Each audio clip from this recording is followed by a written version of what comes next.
जैसे 27 मार्च को हमारी कमिटमेंट हुई थी जल शक्ति मिनिस्टर जावेद राणा साहब के साथ, तो उसके बाद हमारी लगातार उनसे मुलाकातें हो रही हैं और 2 बार हम उसके बाद भी मिल चुके हैं। प्रिंसिपल सेक्रेटरी शालीन काबरा साहब से भी 2 मीटिंगें हो चुकी है और जावेद राणा साहब के साथ भी। तो जैसा उन्होंने कमिटमेंट की थी कि हम एक किस्त जो है इस बजट जब ये ग्रांट्स रिलीज होंगी, एक किस्त हम आपको जरूर देंगे।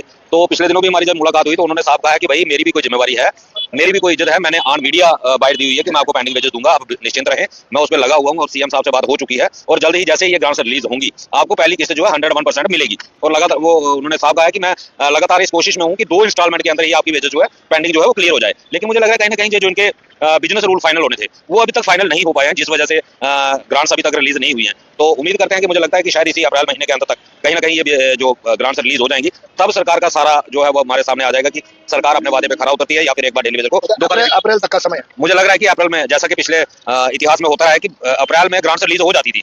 पिछला अगर इतिहास देखें तो जो नए बजट की सेशन की जो ग्रांट्स होती हैं फाइनेंशियल ईयर की, तो अप्रैल में रिलीज हो जाती हैं और इसी उम्मीद में हम भी कि वो ग्रांट्स रिलीज हो जाए और उसके बाद हमें पता तो चले कि मिनिस्टर साहब ने जो कमिटमेंट की है या हमारे प्रिंसिपल सेक्रेटरी साहब ने जो कमिटमेंट की है वो उस पर कितना खरा उतरते हैं। क्योंकि तब तक हम कुछ नहीं कह सकते कि क्या होगा क्या नहीं होगा जब तक बजट रिलीज नहीं होगा। बजट रिलीज होगा तभी फाइनल पता चलेगा कि डेली वेजर को क्या मिला है। अभी जो सवाल एक रहेगा, एजुकेशन जब भी होते हैं डेली वेजेस यूनाइटेड फ्रंट के साथ होते हैं, कई हजारों की तादाद में डेली वेजेस आते हैं, लेकिन सवाल ये रहेगा क्या लगता है कि अब कई पंचायतें हो रही हैं, कई और चीजें हो रही हैं, लग रहा है कि सरकार भी कहीं ना कहीं चिन्हित करने में कि लड़ाई कौन लड़ रहा है और इससे कहीं लगता नहीं आपको कि सरकार इस चीज का फायदा उठाएगी कि अलग अलग होकर डेली वेजेस की लड़ाई अगर कुछ लोग लड़ेंगे। कुछ लोग कहते भी हैं कुछ समय पहले आए थे फिर गायब हो गए, गायब होने के बाद अब फिर नजर आ रहे हैं, अब पंचायतें हो रही हैं, डेली वेजेस कहता है कॉल करके हम नहीं कह रहे। आपका सवाल बहुत ही जेन्युइन और इंपॉर्टेंट है, इसमें कोई दो राय नहीं है कि आज जो लोग एक्टिव हो रहे हैं वो सिर्फ और सिर्फ डेली वेजर के मुद्दे को डिरेल करने के लिए सामने आ रहे हैं। आप देखें पिछले 3 साल से पीएचई एम्प्लॉयज यूनाइटेड फ्रंट लगातार धरना, प्रदर्शन, प्रोटेस्ट, रैलियां करता आ रहा है।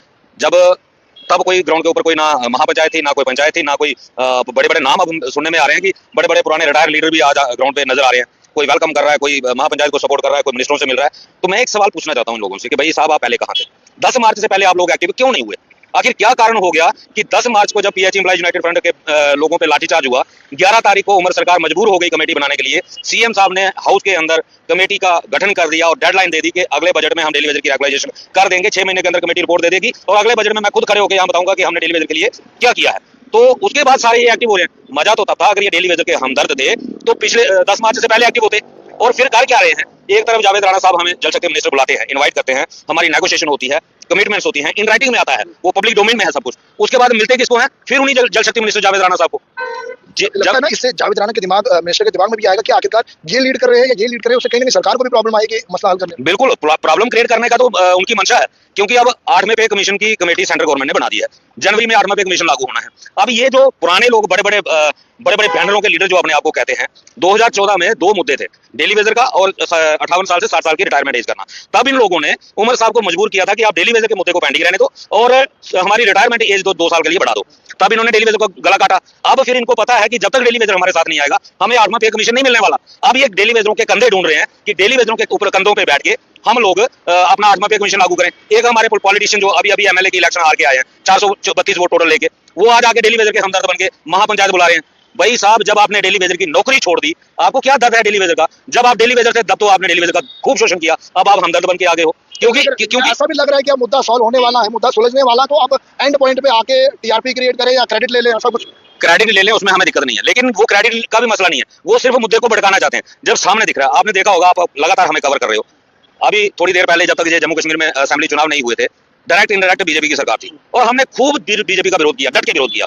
उसके बावजूद जब हमने एनसीपी की सरकार आने के बाद जब प्रोटेस्ट किया तो डिप्टी सीएम साहब के बयान क्या थे कि ये बीजेपी के स्पॉन्सर है। लेकिन हालांकि डिप्टी सीएम साहब सब कुछ जानते थे कि इन लोगों ने बीजेपी का कितना मुर्दाबाद किया है। उसके बावजूद सरकार ने एक रास्ता ढूंढने की कोशिश की कि इनको पॉलिटिकल बता करके अपना पल्ला जानने की कोशिश की जाए, जो कि नाकाम साबित हुई। उसके बाद डिप्टी सीएम को यह मानना पड़ा कि ये बीजेपी के खिलाफ भी प्रोटेस्ट करते थे। दूसरी तरफ एक पॉलिटिकल पार्टी का आदमी, मतलब एमएलए की इलेक्शन अभी लड़के आया है, वो जब आके डेली वेजर के मुद्दे पे आकर के महापंचायत करेगा या डेली वेजरों की एजिटेशन को लीड करेगा, तो सरकार को तो बचने के लिए सीधा सीधा रास्ता मिल जाएगा कि ये पीडीपी अपोजिशन में है और ये पीडीपी करवा रही है, सरकार उसको नजरअंदाज करेगी। रवि हंस मानता है कि वो डेली वेजर्स के हक का एजुटेशन नहीं है, वो सियासी एजुटेशन है। बिल्कुल 101% सियासी एजुटेशन है। जब जेके सीएलजू का प्रेसिडेंट एक पॉलिटिकल आदमी है तो वो तो सामने दिख रहा है, क्योंकि आज एनसी की सरकार है, वो विपक्ष में बैठे हुए हैं, पीडीपी विपक्ष में है ना, तो जब विपक्ष किसी एजिटेशन को लीड करेगा तो सरकार तो साफ साफ कहेगी कि ये तो अपोजिशन का प्रोपेगेंडा है, हमें इसमें कोई दिलचस्पी नहीं है, और ना वो उसमें इंटरेस्ट दिखाएगी। ये सिर्फ लोगों को बेड़ागर करने के लिए, लोगों का डेली वेजर का सत्यानाश करने के लिए ये लोग महापंचायत जैसा ये बना रहे। चलो ठीक है, अगर महापंचायत करनी थी, असेंबली लगने से पहले करते, उसका इंपैक्ट पड़ता।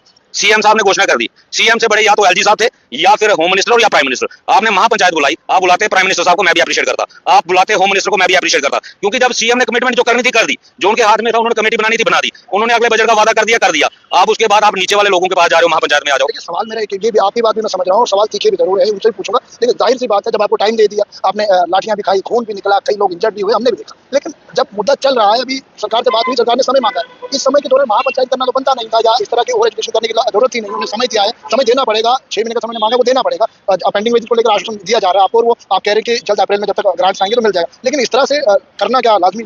मैं वही तो समस्या है, वही चीज तो मैं समझाने की कोशिश कर रहा हूँ कि भाई ये सारी चीजें पहले होती तो जस्टिफाई था। जब एक चीज हो गई, मेरे पास जो अथॉरिटी है मैंने कर दिया, उसके बावजूद अगर आप दूसरे तरीके से आओगे, मैं क्या कर पाऊंगा? वही हिसाब है, सीएम साहब ने कमेटी गठन कर दी, जब जो कि जायज भी है। अगर कोई भी कानून बनाना है तो उसके लिए सब डिपार्टमेंट्स की इन्वॉल्वमेंट होना, लॉ की, फाइनेंस की, सबकी इन्वॉल्वमेंट होना लाजमी है। उन्होंने कह दिया कि मैं 6 महीने के अंदर कमेटी रिपोर्ट दे देगी, जो फाइनल हो गया। उसके बाद हमारे 2 इशू थे, पेंडिंग वेजेस का था, मिनिमम वेजेस का था। मिनिमम वेजेस का जैसा कि जावेद राणा साहब खुद कह रहे हैं कि मैंने सीएम साहब से बात की और उन्होंने कहा कि इस मसले को ये सभी डिपार्टमेंट के लिए लागू होगा, इसमें सभी मंत्रियों से बात करके इस मुद्दे को कैबिनेट में लाओ, तो वो भी हो गया। पेंडिंग वेजेस के लिए भी उन्होंने कमिटमेंट कर दी और इन राइटिंग में किया 2 मुद्दों पे कि इसको हम इस बजट सेशन में बजट जो रिलीज होगा, ग्रांट रिलीज होगी, तो हम एक किस्त आपको देंगे। उसके बाद फिर उन्हीं मिनिस्टर के पास जाना और वहां जाके ये प्रोपेगेंडा करना कि ये बीजेपी के स्पॉन्सर लोग हैं, और ये जो नेता जो जेकेसीएलयूएफ के बने हुए हैं, इन्होंने वहां जाके जावेद राणा को ये कहा है कि ये जो एजिटेशन हो रही है ये बीजेपी स्पॉन्सर एजिटेशन है। ये इनके बयान है, और मैं इसके लिए बाकायदा प्रेस कॉन्फ्रेंस करूंगा। आई विटनेस लोग उसमें होंगे उस प्रेस कॉन्फ्रेंस में, जिन्होंने ये चीज वहां पे खुलासा कर रहे हैं। बिल्कुल, मैं कभी बिना फैक्ट के बात नहीं करता हूँ, ये मेरा अपना असूल है। रवि जी, आखिरी सवाल रहेगा, अहम सवाल है। डिप्टी सीएम कल मढ़ के अंदर थे, ज्वाइनिंग का प्रोग्राम था, डिप्टी सीएम ने वहां पर भी एक सवाल खड़ा किया है, डेली वेजर्स हो, एसपीओ हो, एनएचएम हो, जितने भी एम्प्लॉइज हैं, उन्होंने कहा कि 10 साल के अंदर आवाज सेक्रेटरी तक नहीं पहुंची थी, 10 साल तक सेक्रेटरी तक लोग नहीं पहुंचे, लेकिन आज पहुंच रहे। उसे किस तरह से देखते हैं कि लोग सेक्रेटरी का घेराव कर रहे हैं? आज लोकतंत्र में ये देखने को मिल रहा है। नहीं, ऐसा नहीं है, शायद उनको पूरी जानकारी नहीं होगी। 1 अगस्त 2022 के वीडियो निकाल लें, हर मीडिया चैनल के ऊपर वो वीडियो होगा। जहां इस बार पहुंचे थे उससे 10 कदम हम आगे थे। 1 अगस्त 2022 को तो पुल बंद हुआ 4.5 घंटे इतिहास में, 29 जून 2022 को।